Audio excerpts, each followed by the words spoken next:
भारत में बहुत सारे पेड़ पौधे ऐसे हैं जो अपने विचित्र गुणों के कारण जाने जाते हैं। इन्हीं में से एक है बेशरम का पौधा। यह पेड़ आपने जरूर देखा होगा, पर इसके क्या क्या फायदे हैं यह आप नहीं जानते होंगे। आज हम आपको इस बेशरम के पौधे के औषधीय गुण बताने वाले हैं, साथ में इसकी कुछ विचित्र जानकारी भी देंगे। इसलिए वीडियो को ध्यान पूर्वक अंत तक देखिएगा। तो सभी स्थानों पर देखा जा सकता है, सड़कों के किनारे, खाली पड़ी जमीन पर, नदी नालों के आसपास और पानी वाली जगह पर अधिक देखे जा सकते हैं।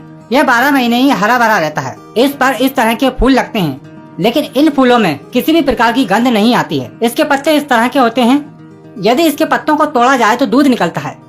वैसे इस पौधे को कहीं से भी तोड़ा जाए तो दूध निकलता है। इस पौधे की कुछ विचित्र बातें हैं, जैसे कि ये पौधा कभी मरता नहीं है, क्योंकि इस पौधे को काटकर कहीं पर भी फेंक दिया जाए तो ये वहीं पर पनपने लगता है।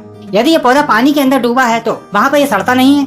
यदि जमीन पर है और वहाँ पे पानी कम मात्रा में है, फिर भी ये पनप जाता है। तेज गर्मी पड़ने पर भी थोड़े से पानी में ही ये जीवित रह पाता है। इसको किसी भी प्रकार के जीव जंतु और पेड़ पौधे नहीं खाते हैं। कारण यह है कि यह जहरीला पौधा होता है और जो जीव जंतु या जानवर इसको खा जाते हैं वह कुछ ही दिनों में पागल होने लगते हैं। वैसे जानवरों को जहरीले पौधों की पहचान होती है, इसलिए वह इन पौधों को नहीं खाते हैं।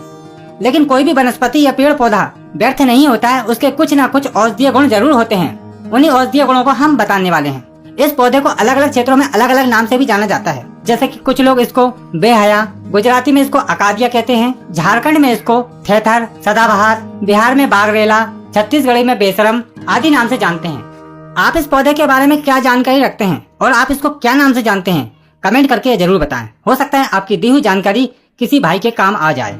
चलिए अब जानते हैं इसके कुछ औषधीय प्रयोग, जिनकी जानकारी आपका ज्ञान बढ़ाएगी तथा अनेक रोगों को दूर करेगी। ध्यान पूर्वक वीडियो को देखिएगा। सबसे पहले हम बात करते हैं सूजन दूर करने के लिए। किसी भी प्रकार की सूजन है उसको दूर करने के लिए बेशरम के पत्ते बहुत ही अच्छा लाभ करते हैं। इन पत्तों को पीसकर चटनी बना ली जाए और उसमें सरसों का तेल मिलाकर गर्म करें और फिर उसको जहाँ पर सूजन है वहाँ पर लेप कर दें, तो आप देखेंगे कि कुछ ही घंटों में सूजन धीरे धीरे खत्म होने लगती है। लगातार प्रयोग करने से आपकी पुरानी से पुरानी सूजन की समस्या दूर हो जाएगी। बिच्छू काटने पर भी इसका प्रयोग किया जाता है।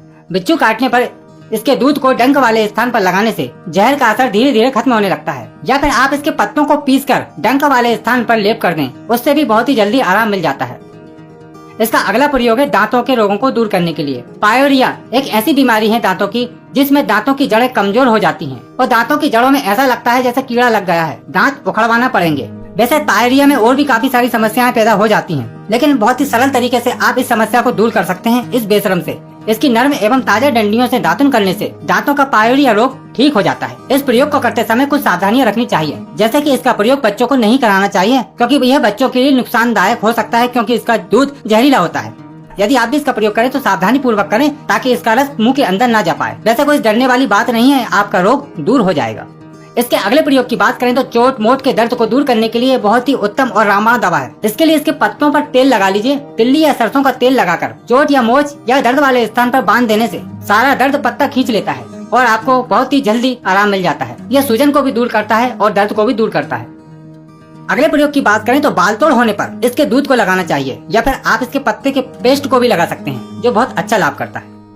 इसका अगला प्रयोग है दाद रोग को दूर करने के लिए। किसी भी प्रकार की दाद है, पुरानी दाद है, उसको दूर करने के लिए यह रामबाण दवा का काम करता है और मात्र कुछ ही घंटों में आपको असर दिखाने लगता है। इसके लिए बहुत ही सरल प्रयोग है, आप इसके दूध को दाद वाले स्थान पर लगा दीजिए, या फिर आप इसके पत्तों को पीसकर दाद वाले स्थान पर लेप करते हैं तो बहुत ही जल्दी दाद ठीक हो जाता है। देखने में आया है कि 1 या 2 दिन में ही दाद पूरी तरह ठीक हो जाता है, लेकिन ये व्यक्ति विशेष पर निर्भर करता है। लेकिन फिर भी देखा जाए तो बहुत ही जल्दी आराम मिल जाता है। तो ये प्रयोग आप करके देख सकते हैं, आपको जरूर लाभ होगा।